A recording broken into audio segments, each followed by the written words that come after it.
જય શ્રી કૃષ્ણ બાળકો, કેમ છો બધા? મજામાં છો ને? હું પણ મજામાં છું. તો ચાલો આજે આપણે એક સરસ મજાની વાર્તા સાંભળીએ.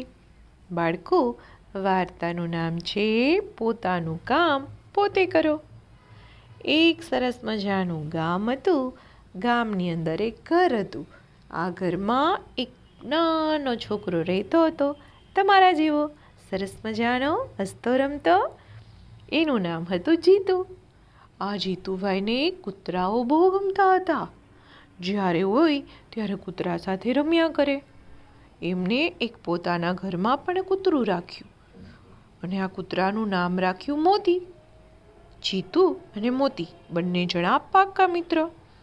જીતુને મોતી કૂતરો ખૂબ વહાલો, એમને ખૂબ પ્રેમ કરે અને એની ખૂબ સાર સંભાળ રાખે.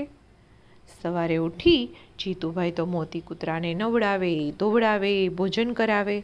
રોજ એને ભોજનમાં દૂધ અને રોટલી આપે. બંને જણા સાથે જ ભોજન કરે. જ્યાં સુધી મોતી કૂતરો ન ખાય તો જીતુ ન ખાય, જ્યાં સુધી જીતુ ન ખાય તો મોતી કૂતરો ન ખાય. બંને જણા સાથે જ ભોજન કર્યા કરે. જ્યાં જાય ત્યાં જીતુની સાથે મોતી સાથે ને સાથે ભેગો ને ભેગો. એક વખત જીતુ તો વિચારવા લાગ્યો કે મારે મારા મોતી કૂતરાને સર્વશ્રેષ્ઠ મોતી કૂતરો બનાવવો છે. એટલે એમણે શું કર્યું ખબર છે બાળકો? રોજ એ દોડવા જાય અને જીતુ કૂતરાને પણ સાથે લઈ જાય. રોજ એ તો કૂતરાને સમજાવે કે જો ખૂબ ઝડપથી દોડવાનું, ખૂબ ઊંચેથી કૂદકો મારવાનો, કોઈ વસ્તુને ઓળખવાની, આ ધીમેથી થોડી થોડી ગંધો લઈ અને કોઈ વસ્તુને ઓળખાવાનું શીખવતો હતો. જીતુ તો પોતાના કૂતરાને સારી રીતે હોશિયાર બનાવવા માંગતો હતો. પછી તો ધીરે ધીરે આ મોતીભાઈ તો ખૂબ મસ્તીખોર થવા લાગ્યા. એક દિવસ તો એણે જોરદાર ઊંચો કૂદકો માર્યો. કૂદકો તો માર્યો, પણ કૂદકો મારી એક ચકલીનો માળો તોડી નાખ્યો. હવે આ વાત તો જીતુભાઈ જ્યારે સ્કૂલેથી ઘરે આવ્યા ત્યારે ખબર પડી. આવીને એણે જોયું તો માળો તો તૂટીને નીચે પડ્યો હતો. એના તણખલા જમીન ઉપર વેરવિખેર પડ્યા છે અને ચકલીબેન ચીંચી ચીંચી કરીને ખૂબ રડી રહી છે. અને પેલો કૂતરો તો ભોં ભોં ભોં કરી અને આ ચકલીને ભગાડવાની કોશિશ કરતો. જીતુભાઈ સમજી ગયા કે આ બધું પરાક્રમ આ મોતીનું છે. એણે મોતીના બંને કાન પકડ્યા અને જોરથી ગાલ ઉપર તમાચો લગાવ્યો અને સમજાવ્યું કે આવું તો ક્યારેય ન કરવું જોઈએ. આવું કરવાથી આ ચકલીબેન ક્યારેક પડી ગયા હોય તો, એમને માથામાં વાગી ગયું હોય તો, એના નાના નાના બચ્ચા હોય એ નીચે પડે તો, એમના ઈંડા હોય નીચે પડે તો ફૂટી જાય. હવે ઘર વગરની ચકલીબેન ક્યાં રહેશે? વરસાદમાં, ઠંડીમાં, તાપમાં ચકલીબેન ખુલ્લા ઝાડ ઉપર રહેશે?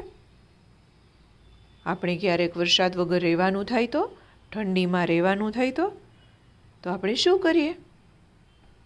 આપણે તો મોટા છીએ અને આ નાના નાના પક્ષીઓની, પશુઓની સંભાળ આપણે રાખવી જોઈએ. માં બોલી, જુઓ આ બિચારી ચકલીએ કેટલી મહેનતથી માળો બનાવ્યો છે. એક એક કરીને તણખલા વીણી લાવે છે અને આ મોતીએ એક ઝાટકામાં એની બધી મહેનત ઉપર પાણી ફેરવી દીધું. બિચારી નાની ચકલી. જીતુના મોંમાંથી શબ્દો સરી પડ્યા. પછી તો થોડું વિચારીને બોલ્યો કે માં, ભૂલ તો મોતીની છે. હવે હું એ ભૂલનું પ્રાયશ્ચિત કરીશ. ત્યારે માએ કહ્યું, કેવી રીતે કરીશ બેટા? ત્યારે જીતુએ કહ્યું કે માં, હું ચકલીને મારી જાતે જ માળો બનાવીને આપીશ. માએ કહ્યું, બેટા ચકલી એમાં નહીં બેસે, એમાં ઈંડા પણ નહીં મૂકે. ત્યારે એમને કહ્યું, શું વાત કરે છે માં? એટલો સુંદર માળો બનાવીશ કે ચકલી જોતી રહી જશે અને આરામથી એમાં બેસતે પણ ખરા અને ઈંડા પણ મૂકશે. જીતુની માં તો કાંઈ બોલી નહીં. એને તો ખબર હતી કે જીતુભાઈ તો કાંઈ પોતાનું મન માન્યું જ કરવાના છે. પછી ભલે એના બનાવેલા માળામાં ચકલીબેન બેસે કે ન બેસે, પણ મહેનત તો કરવા દ્યો. જીતુભાઈ તો એક નવું કામ પણ શીખી જશે. બીજા દિવસે રવિવારની રજા આવી. જીતુભાઈ તો સવારના પોરમાં નાસ્તો કરીને તૈયાર થઈ ગયા. હવે આજે તો એને કામ કરવાનું હતું, ચકલીબેનનો માળો બનાવવાનો. એણે તો બાગની અંદરથી સૂકા સૂકા તણખલા ભેગા કર્યા, થોડી નાની નાની પાતળી પાતળી ડાળીઓ લાવ્યા. પછી બધા જ તણખલા ભેગા કરી અને એક ઢગલો કર્યો. બેકાર પડેલા એના ઘરના તારમાંથી માળાનું માળખું બનાવ્યું. પછી એ માડા ઊભા તણખલા ગોઠવા, જેમ તેમ કરીને સરસ મજાનો માળો તૈયાર થયો. પછી જીતુએ એમાં રૂ પણ મૂકી દીધું. ચકલીબેનને વાગે નહીં, ગાદલું હોય ને પોચું પોચું, ચકલીબેનને પણ પોચું પોચું લાગે. આમ તો માળો બહારથી એટલો સુંદર લાગતો હતો, પણ અંદરથી બહુ જ આરામદાયક હતો. જીતુએ માળો ઊંચે લટકાવી દીધો કે જ્યાં હવે મોતીભાઈ ફરી પહોંચે નહીં. જીતુ મનમાં ને મનમાં ખૂબ ખુશ થતો હતો અને વિચારતો હતો કે ચકલીબેન ક્યારે આવે અને ક્યારે આ માળો જોશે અને ખુશ થઈ અને આ માળાની અંદર બેસી જાય. પછી એને થયું, હા, ચકલીબેન આવશે તો માળામાં બેસશે, એની અંદર નાના નાના ઈંડા પણ મૂકશે, નાના ઈંડામાંથી નાના નાના બચ્ચા આવશે અને ચીંચી કરી અને મારા ઘરમાં આવશે અને કેવા ઉડશે. પરંતુ જીતુની બધી જ કામના વ્યર્થ ગઈ. સાંજે ચકલો અને ચક્કી બંને જણા આવ્યા.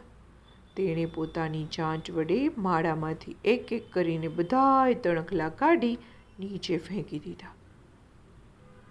જીતુભાઈ તો જોઈ રહ્યા બધું અને ખૂબ દુઃખ લાગ્યું એને કે મેં કેટલી મહેનતે ચકલીબેન માટે માળો બનાવ્યો અને આ ચકલીબેને મારો માળો વીખી નાખ્યો. જીતુભાઈ તો દોડતા દોડતા મા પાસે ગયા. મામા, આ ચકલીએ તો મારો આખો માળો તોડી અને નીચે ફેંકી દીધો. માએ કહ્યું કે બેટા, મેં તને પહેલેથી જ કહ્યું હતું કે ચકલી તારા બનાવેલા માળામાં નહીં બેસે. તે નાના જીવજંતુ પણ સ્વાવલંબી હોય છે, પોતાનું કામ પોતાની મેળે જ કરે છે. આપણે જ બીજા ઉપર નિર્ભર રહેવાનું પસંદ કરીએ છીએ. આપણું કામ બીજા પાસે કરાવવાની આદત એ સારી આદત નથી. ચકલી તારા બનાવેલા માળામાં ન બેસે, પરંતુ તે બધી વસ્તુઓ એક જગ્યાએ મૂકી એને મદદ તો કરી છે. જીતુએ બીજા દિવસે સ્કૂલેથી આવીને જોયું કે ચકલીએ અને ચકલાએ એણે બનાવેલ માળામાંથી બધાય તણખલા કાઢી લીધા છે અને એ તણખલા ભેગા કરી તે માળા પાસે જ એક બીજો માળો તૈયાર કર્યો છે. બંને જણા પ્રેમથી એમાં બેસી ચીચી ચીચી કરી રહ્યા છે. ત્યારે માએ કહ્યું, જીતુ, અહીં આવ, જો આ ચકલીએ તારા વીણાવેલા બધા જ આ તણખલાનો માળો બનાવ્યો છે. અને બંને જણા માળામાં બેસી કેટલા ખુશ છે, કેમ કે એણે જાતે માળો બનાવ્યો છે, શ્રમ કરીને સફળતા મેળવી છે, એનો આનંદ છે. પોતાની જાતે મહેનત કરી જે કાર્ય કરવામાં આવે છે ને, એમાં જ સાચો આનંદ મળે છે. આજે તે બંને માળો બનાવવામાં એટલા જ વ્યસ્ત રહ્યા છે. હવે જીતુ વિચારવા લાગ્યો કે નાની ચકલી પણ પોતાનું કામ પોતાની જાતે જ કરે છે, કોઈના માટે બોજારૂપ નથી થતી. તો પછી હું મારું કામ બા પાસે શા માટે કરાવું? હું પણ મારું કામ હવેથી જાતે કરીશ. સવારે ઉઠી હું મારા કપડાં જાતે શોધીશ કબાટમાંથી, એ કપડાં લઈ ટુવાલ લઈ જાતે જ નાહવા જઈશ અને જાતે જ નાહીશ. નાહીને ફરીથી હું જાતે જ મારા કપડાં પહેરીશ. આવી રીતે જીતુભાઈએ પણ નક્કી કર્યું, જ્યારે ભોજન કરવા બેસીશ તો મારી થાળી, મારું આસન હું જાતે લઈશ અને પછી એ થાળી છે એ ચોકડીમાં મૂકીશ અને આસન સંકેલીને વ્યવસ્થિત રાખીશ. જ્યારે બહાર જવાનું હોય તો મારી બેગ પણ હું જાતે જ તૈયાર કરીશ અને મારા ચપ્પલ લાઈનમાં હું જાતે જ મૂકીશ. આવી રીતે જીતુભાઈએ પણ નક્કી કરી લીધું કે મામા, હું જ્યારે હવે શાળાએ જઈશ ને તો શાળાએ જતી વખતે મારું ટિફિન હું જાતે ભરીશ, પાણીની બોટલ જાતે ભરીને મૂકીશ અને જતી વખતે બેગની અંદર બધી જ ચકાસણી કરી લઈશ કે કોઈ વસ્તુ મારી ભૂલાતી તો નથી ને. આવી રીતે માને તો જીતુની વાત બહુ ગમી ગઈ. માએ કહ્યું કે જીતુભાઈ, બહુ સારી વાત છે કે તમે પોતે તમારું કામ જાતે કરો, કેમ કે દરેક વ્યક્તિએ સ્વાવલંબી બનવું જોઈએ. ક્યારેય બીજા ઉપર નિર્ધાર રાખી આપણું કામ છોડવું ન જોઈએ. માં પણ ખુશ થઈ ગઈ અને જીતુભાઈ પણ પોતાનું કામ જાતે કરવા લાગ્યા. તો બાળકો આવજો. જય શ્રી કૃષ્ણ. નમો નમઃ.